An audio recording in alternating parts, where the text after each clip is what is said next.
À mon 3, tu vas te connecter à ce qu'évoque pour toi les origines de l'humanité. Un, 2, 3. Qu'est-ce que tu vois? Je vois beaucoup de mouvements.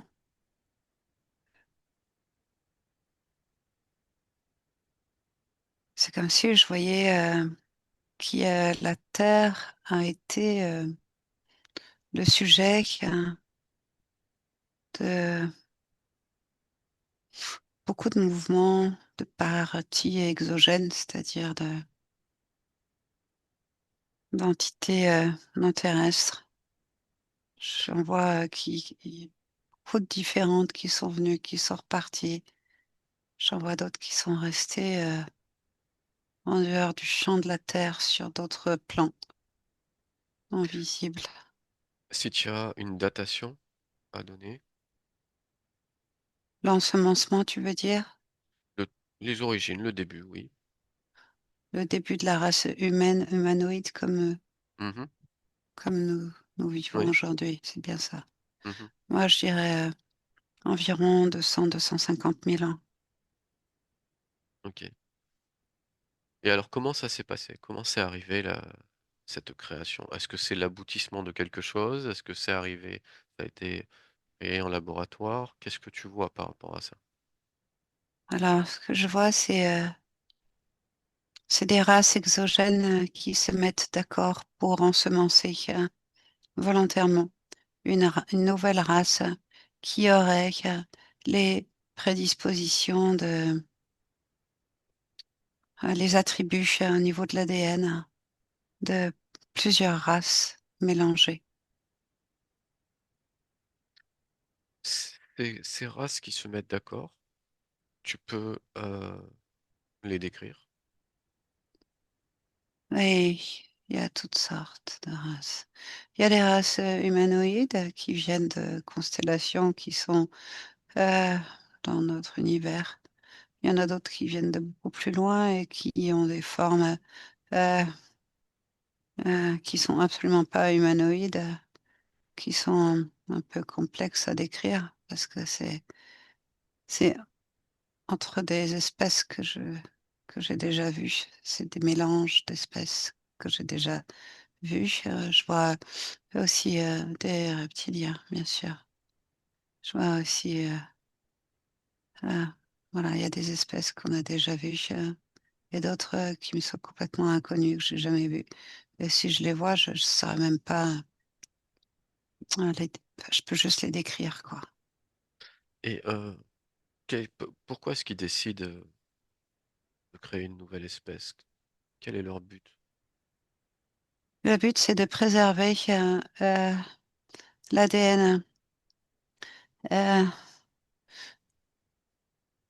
de leur propre espèce. C'est-à-dire, c'est comme si c'était l'humanité servait de sauvegarde, tu vois, un peu comme des semences qui peuvent être sauvegardées pour qu'elles soient pas modifiées et pour que elles soient, si jamais il y avait une destruction, pour qu'elles puissent, on puisse avoir un échantillonnage d'origine.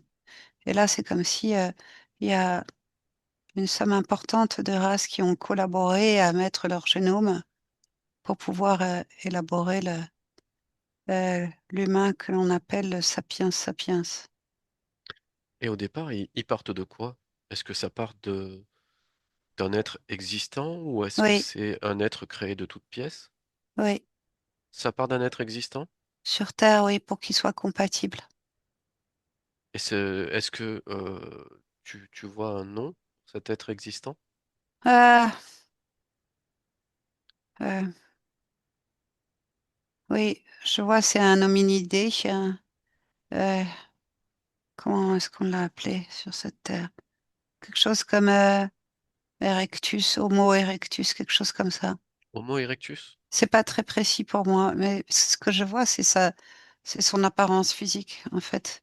Il est, il est bipède, il se tient à debout, mais il est courbé. Il ressemble plus à un singe qu'un, véritablement un sapiens. il est courbé, il se tient sur ses deux pattes, mais il n'est pas encore complètement redressé. Et j'ai le sentiment que il y a ce jeune homme-là qui a été Et, utilisé. et cet Homo erectus, lui, est-ce qu'il descend de qui? En fait, la planète, à l'époque, quand elle a subi plusieurs terraformations il y a très longtemps, et c'est comme si euh, la vie avait émergé de toutes les, comment,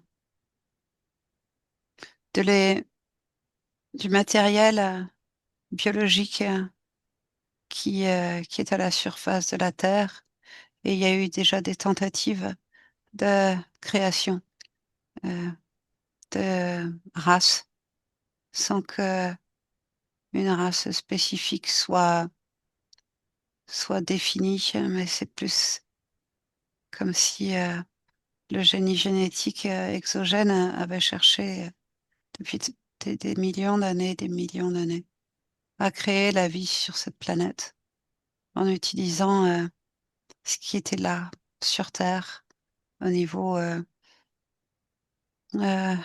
ouais, ce que je vois, c'est que c'est à la fois minéral, à la fois végétal, à la fois euh, biotechnologique, quoi.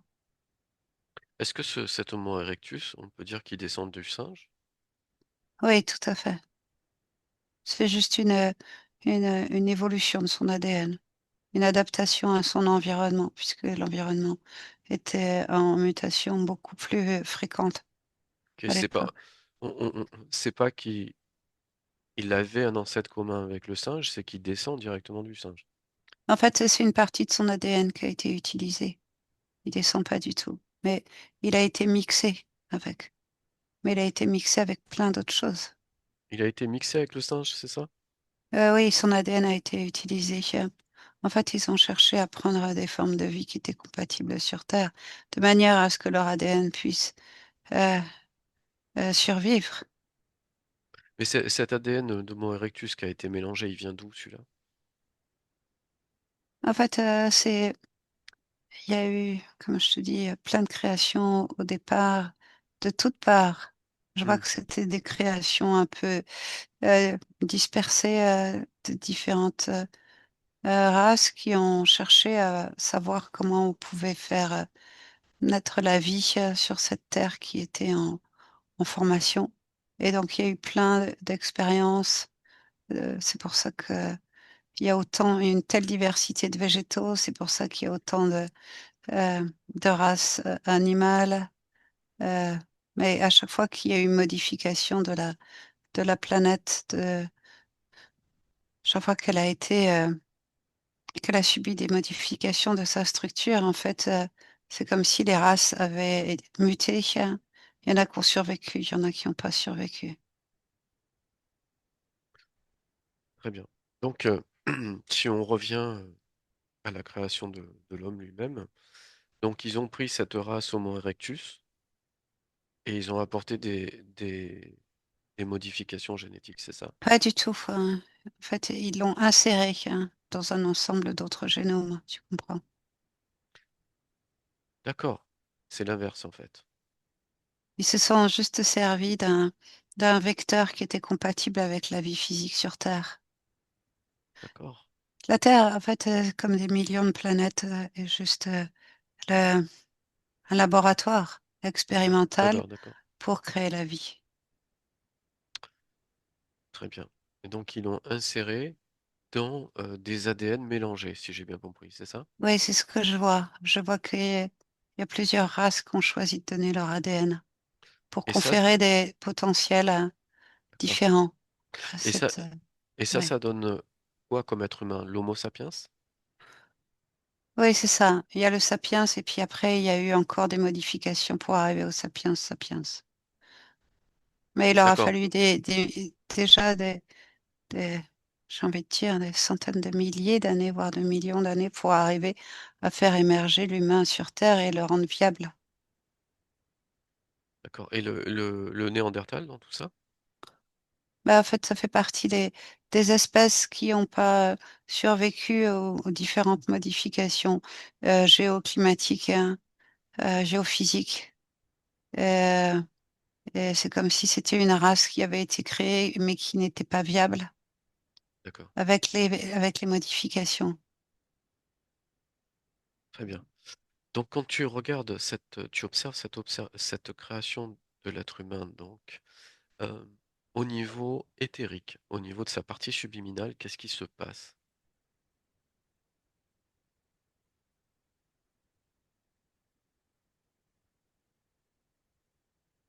Alors, tu veux dire, Au niveau de la il y a sa partie conscience? physique, il y a la création de l'ADN physique Mhm. et il y a la création de l'ADN subliminal. C'est deux choses différentes. Le Oui, réceptacle physique est pas la même chose que l'ADN subliminal, tu comprends. oui. Et donc cet ADN subliminal, lui, il vient d'où? En fait, il vient directement, ce que je vois, c'est ce qu'on pourrait nommer la création. Et c'est comme si c'était des particules de la création qui sont volontaires pour expérimenter la vie dans une forme physique. Qu'est-ce que tu appelles exactement particules de la création? C'est des parties de la source, par exemple? Ou Oui, pas? c'est bien ça. C'est comme C'est ça que c'est- c'est- c'est des tu par- appelles la source. D'accord. D'accord. C'est des parties. Donc c'est des petites consciences qui viennent de la source, c'est ça? Oui, des grandes consciences. Ou des grandes consciences, oui. Oui, bien sûr. C'est une mission. Tu te rends compte? C'est un honneur d'être choisi pour faire cette expérience. D'accord. Et est-ce que tu vois, à partir du moment où il y a cette conscience qui vient dans ce corps, est-ce que tu vois une évolution de la conscience en même temps qu'une évolution du corps ou pas? Je t'ai pas entendu. Je dis, est-ce que lorsque cette conscience vient s'incarner dans ce corps, est-ce que tu vois une évolution en même temps que l'évolution physique dans le temps du corps? Est-ce que tu vois une évolution de la conscience aussi?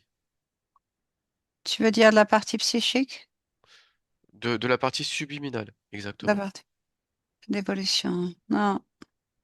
Ouais, je vois que ce qui est créé, en fait, c'est comme si cette partie subliminale, elle repose ta question. Est-ce que Pardon. la partie subliminale qui vont s'incarner dans ces corps-là, créés, ces corps créés, euh, est-ce que elles aussi, elles vont évoluer avec le temps? Oui, bien sûr. Oui, tout à fait. À chaque fois qu'une partie subliminale fait une expérience dans une fréquence ou une autre, parce que ce dont il s'agit sur notre Terre, c'est juste d'être dans une fréquence particulière et de faire l'expérience d'un corps physique, c'est juste une fréquence. Et donc la partie subliminale on retire des choses. Très bien. Donc cet Homo sapiens sapiens, c'est-à-dire le dernier stade d'évolution, si tu Ouais. devais donner une date approximative, tu le situes à peu près à quelle date? Euh, les dernières hybridations, euh, il y a moins de 10 000 ans. Il y a moins de 10 000 ans et ça a été fait par quelles entités? Ce que je vois, c'est ce que j'ai vu la dernière fois. Souviens-toi, j'ai vu des Sumériens en fait, Oui. et ce qu'ils ont appelé leur dieu sumérien. Est-ce que c'est un rapport avec Enki? Oui, c'est un des nombreux noms qu'on lui a donnés. Enki et son frère, Enlil. Et donc eux, c'était plutôt des reptiliens ou d'autres races? Ah, ce sont des reptiliens. Des reptiliens à 100%? Oui, Très bien. Et donc, d'une race qui a été un mélange d'ADN de plusieurs autres races exogènes, finalement, la dernière touche qui a été donnée, ça a été fait Ouais. par des reptiliens. Oui, tout à fait. C'est le génie génétique. Il faut savoir que toutes les races exogènes cherchent à créer la vie et à créer des nouvelles formes de vie en permanence. Ça fait partie de... C'est comme ça. Et donc, quand il y a un monde, une planète qui est propice, elle est observée pendant des millions d'années, hein, jusqu'à ce que les composantes atmosphériques, géophysiques puissent accueillir des formes de vie de plus en plus évoluées. Il faut savoir que avant ces, ces Anunnaki, et il y a eu plein d'autres races qui sont venues sur Terre, qui se sont établies et qui n'ont pas forcément pu rester. Il n'y a pas beaucoup de races qui ont pu se maintenir à la surface de la Terre du fait de l'environnement géophysique, géomagnétique de la planète. C'est pour ça que de créer un être physique de toute pièce qui aurait les dispositions de ces êtres exogènes et de races qui existaient déjà sur Terre, ça leur donnait plus de chances de pouvoir continuer à manifester leur création dans la matière à travers de leur ADN. Je sais pas si c'est très clair. Oui. Et du coup, alors, si on remonte à ces dernières expériences qui ont à peu près 10 000 ans, Ouais. on trouve tout autre- euh, un peu partout sur la planète des squelettes de crânes allongés. Est-ce que ça a un rapport avec ces expériences ou pas?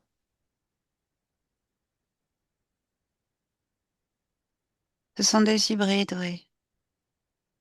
Entre quoi et quoi? Des hybrides Ces êtres qui sont arrivés, en fait, qui sont arrivés sur Terre et qui ont imposé, cherché à imposer leur fréquence sur la planète. Et parce que leur souhait, c'était de s'implanter physiquement sur la planète. Ça, c'était Et à peu près à quelle date? euh, je vois entre 9005 avant Jésus-Christ et 6005, quelque chose comme ça. Pendant tout ce Ok. temps, en fait, c'est comme si ils avaient cherché à avoir un impact sur le monde physique avec leur présence qui était capable de se manifester dans notre monde sous la forme de ce qu'on a appelé nous les dieux, et qu'on retrouve pas juste chez les Sumériens, mais on retrouve les mêmes dieux un peu partout chez les Mayas, chez les Hindous, Mais dans c'est, plein de mais c'est, tribus. mais ceux-là, ce sont pas des reptiliens. Oui, bien sûr, ce sont des Anunnaki. Ils ont Ce- juste ce- un autre nom, ils ont juste une autre... c'est, tu c'est comprends, des, c'est c'est les des, mêmes. ceux qui ont créé les hybrides avec les crânes allongés, ce sont des reptiliens? Tu vois que ce sont Oui, des reptiliens? oui, ce que je vois, c'est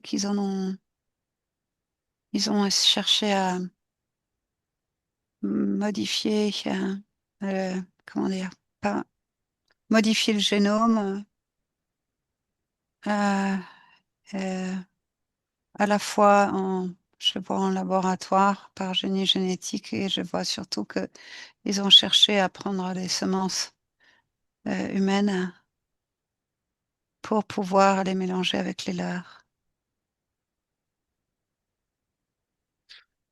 directement dans le corps physique. Et c'est ça qui a donné les crânes allongés? Ça a donné des êtres hybrides qui ont Mhm. vécu là un certain temps.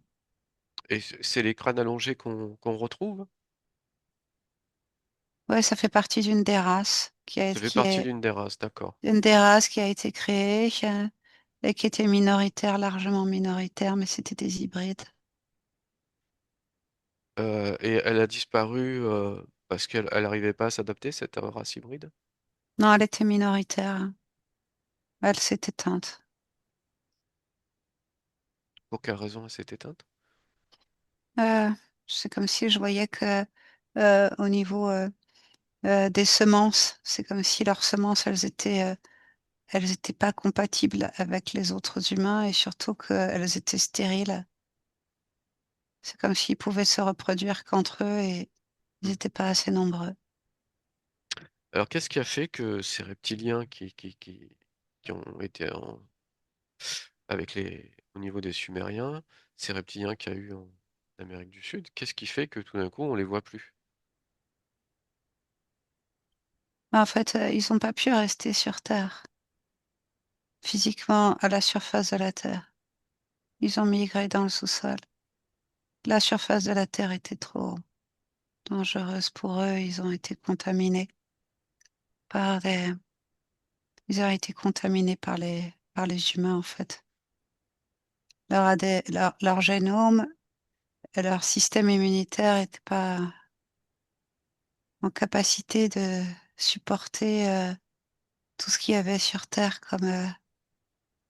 comme micro-organismes qui pouvaient être pathogènes pour eux, comme, je sais pas, comme des virus, des bactéries, je vois plein de micro-organismes, en fait, qui les rendent malades. Et ils sont Et pas, leur colonie n'a pas résisté, il y a que les hybrides qui ont résisté. C'est-à-dire les enfants qu'ils ont eus avec des femelles humaines. et du coup, ces hybrides, ils sont sous terre ou sur terre? Ou les deux? Euh, Attends, laisse-moi regarder. Il y en a sous terre, bien sûr. Ils continuent, ils tirent les ficelles de beaucoup de choses, de ce qui se passe à la surface, parce qu'ils peuvent plus rester à la surface.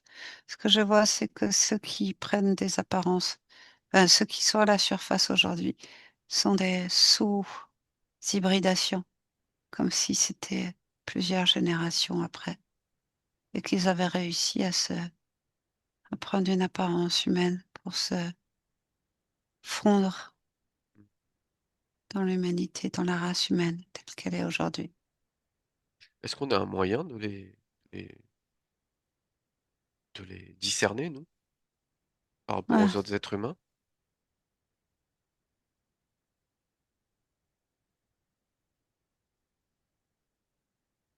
Euh, Moi, ce que je sens, c'est leur présence, en fait. Moi, je sens que quand j'en vois quelques-uns, c'est malaisant, je suis mal à l'aise en leur présence. Je sens qu'il y a une énergie très forte de domination. Et physiquement, euh, comme les races humaines ont été très mélangées aujourd'hui avec ces êtres-là, c'est difficile de dire spécifiquement, à part euh, ce génome, cette particularité yeux verts que l'on retrouve sur un pourcentage faible de la population humaine, mais physiquement, non, c'est plus énergétique. Mais c'est parce qu'on sent leur force, il y a quelque chose qui est dissonant par rapport à nous. Mais il faut savoir que c'est une histoire de pourcentage d'hybridation, en fait, qui va faire que ils sont, euh, ils sont Donc, plus reptiliens qu'humains, tu comprends? oui. Donc, si on regarde la race reptilienne pure, on va dire qu'elle est plus forte que la race humaine pure. Oui, bien sûr. Au point de vue force physique, mais est-ce que Ouais. c'est aussi au point de vue intelligence? Oui, bien sûr. Nous, on a été réduits, en fait, tu comprends? Alors, à quel moment on a été réduit? Est-ce que c'est à À un notre moment de ces création ou après? manipulations. Non, non, absolument pas. D'accord. C'est quand ils sont arrivés pour mettre pour dominer l'humanité. Donc ça, c'était à peu près il y a combien de temps? Bah, c'est ça, c'est entre 9000 et même 4000 ans, je vois, avant Jésus-Christ. Ça correspond à la période d'Enki? Oui, c'est ça, c'est Oui, tout qu'on c'est peut ça, se c'est rappeler. cette période-là, d'accord. C'est toujours la même période. Ok. Pourtant, d'après certaines tablettes sumériennes, Enki Ouais, aurait apporté du bien aussi à l'humanité, de la connaissance. Est-ce que ouais, tu perçois ça, toi? Oui, bien sûr, il a donné une partie de je vois, de son génome qui a été transmis via sa compagne qui est aussi sa sœur. Je vois. Et je vois qu'ils transmettent ça et je vois que c'est comme un cadeau fait à cette humanité qu'ils ont envie de transmettre. Sauf Donc, que c'est oui. comme si, c'est comme si les humains n'avaient pas pu exploiter cette partie-là. Tu comprends? C'est comme s'ils avaient été bridés. Tu sais comment on bride un moteur de mobilette. Alors, C'est comme s'ils étaient c'est bridés. qui les a bridés? À quel moment? Ah, en fait, il y a eu des nouvelles opérations génétiques à plein de reprises pour éviter que les humains aient le potentiel de ces reptiliens. Donc, d'un côté, des reptiliens comme Anki euh, font des cadeaux à l'humanité, et d'un autre côté, il y a d'autres reptiliens qui rabaissent Oui, bien l'humanité, c'est sûr. ça? Oui, bien Et, sûr. d'accord. Si tu regardes, il y a deux factions. Euh, Enki, ce que je vois, c'est qu'il n'est pas tout à fait de la même origine que son frère, Enlil. Et que Enlil est beaucoup plus ressemble beaucoup plus à un Draco. Et qu'il y a une volonté de, de soumission, de contrôle, de posséder l'humanité comme s'il voulait faire euh, de la terre sienne et contrôler tout ce qu'il y avait dessus. C'est juste une envie de pouvoir, alors qui n'était pas dans cette recherche. Lui, c'était un chercheur, c'était un scientifique. Tu comprends? Quand Ils ont pas la même fréquence tous les deux. quand tu parles d'apparence Draco, c'est une apparence physique ou éthérique ou les deux? Ah, moi, je vois les deux. Ils n'ont pas D'accord. la même origine tout à fait. Il y a un génome commun, mais c'est comme si c'était pas pareil, les deux. Et il y en a un qui est dans euh, créer la vie, faire des expériences, c'est un vrai scientifique, et l'autre, il est dans vraiment cette énergie guerrière. Hmm. Donc, si je comprends bien, si physiquement un être humain d'aujourd'hui voit une personne comme Enki, par exemple, elle doit être impressionnée par la force qui émane de lui. Tu peux pas le voir, Enki, il est plus sur ce plan. C'est des êtres qui étaient immenses et qui se baladaient dans les airs. Ils avaient absolument pas d'apparence physique humaine, hein. Mais c'est pas des reptiliens. C'était des reptiliens, bien sûr. Et, et donc, ils pouvaient se balader dans les airs en tant que Oui, bien reptiliens. sûr, bien sûr. Ils avaient, ils ont, ils sont arrivés sur Terre euh, avec une biotechnologie complètement compatible avec la Terre, mais c'est pour ça qu'on les a pris pour des dieux. C'est parce qu'ils avaient une technologie qui était beaucoup plus avancée de plusieurs Hmm. dizaines de milliers d'années. Quelle, quelle taille environ faisait-il, Enki? Ah, c'était des êtres, je vois, très très grands. Je sais pas, je dirais 4 mètres, 3 mètres 50, 4 mètres, 4 mètres. Ouais, c'est quelque chose comme ça. 4 Donc, mètres un peu plus. Ouais. imaginons qu'on puisse, un être humain de maintenant puisse le voir à cette époque-là où il était sur Terre, il serait forcément impressionné par la force qui se dégage de lui. Ah oui, Oui? ah oui. Mais même les êtres hybrides qui ont été créés, ils étaient immenses. Les premiers hybrides qu'ils ont Mhm. créés directement à partir de leur génome ont été des êtres qui avaient des pouvoirs colossaux. C'est bien pour ça qu'il fallait absolument pas que ces hybrides-là puissent se reproduire, parce que sinon ça donnait trop de potentiel. Les hybrides, donc humains et reptiliens, à Ouais. ce moment-là, étaient plus puissants que les reptiliens eux-mêmes. En fait, non, pas plus puissants, mais ils avaient énormément de pouvoir par rapport à un humain simple, en fait. Ils avaient plus de potentiel, beaucoup D'accord. plus fort, beaucoup. Ils étaient capables, je pense que c'est à cette époque-là ils utilisaient une technologie pour léviter les pierres, ils utilisaient leur force pour construire des temples que aujourd'hui on pourrait pas réaliser de nos propres mains. Pyramide d'Égypte, par exemple. Ouais, toutes les pyramides du monde, elles n'ont pas été réalisées par des humains. Et donc, ils sont passés où, tous ces hybrides? Sous terre? Alors, il y en a qui ont migré sous terre, il y en a d'autres qui se sont éteints parce qu'ils ont été eux aussi touchés par, je vois, ces germes qui les attaquent. Ils Hmm. sont pas immunisés contre des germes terrestres. Je vois qu'il y a un gros, comme si toute la colonie avait été quasiment anéantie, quoi.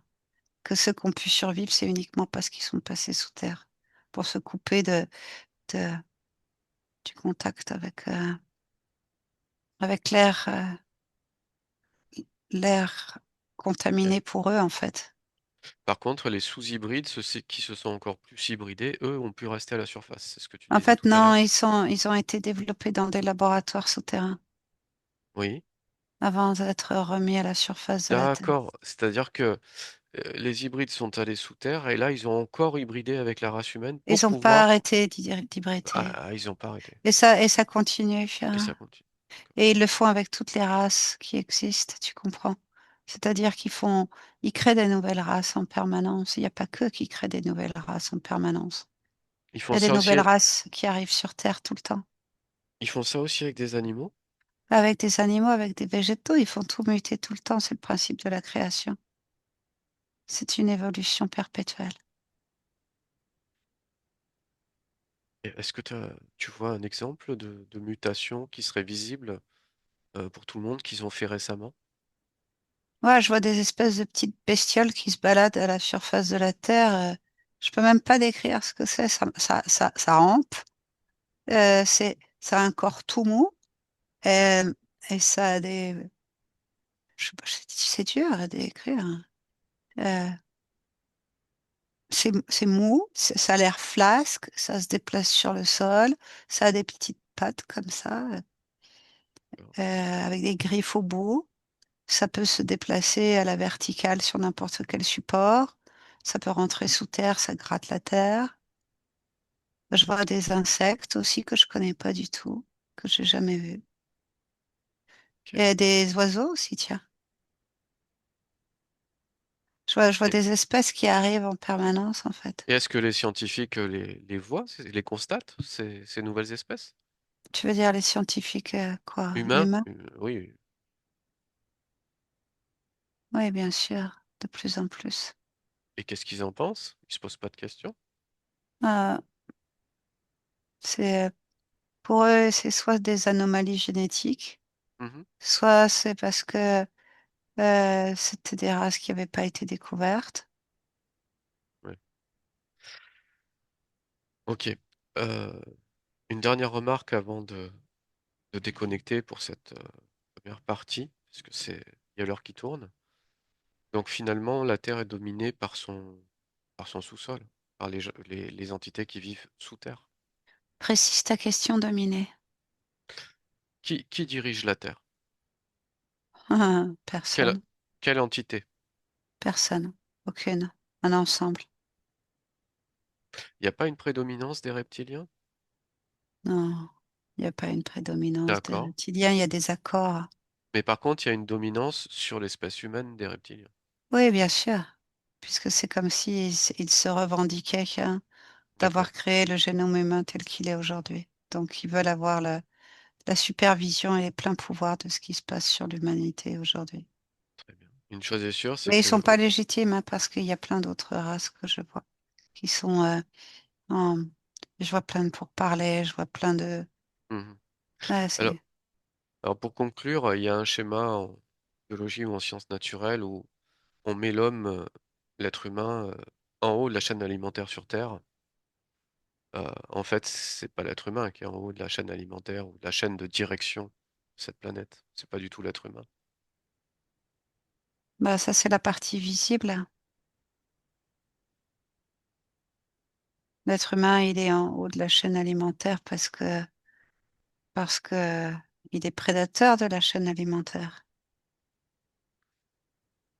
Mais dans ce qu'on ne voit pas forcément avec les yeux, il y a d'autres entités au-dessus, espèces au-dessus.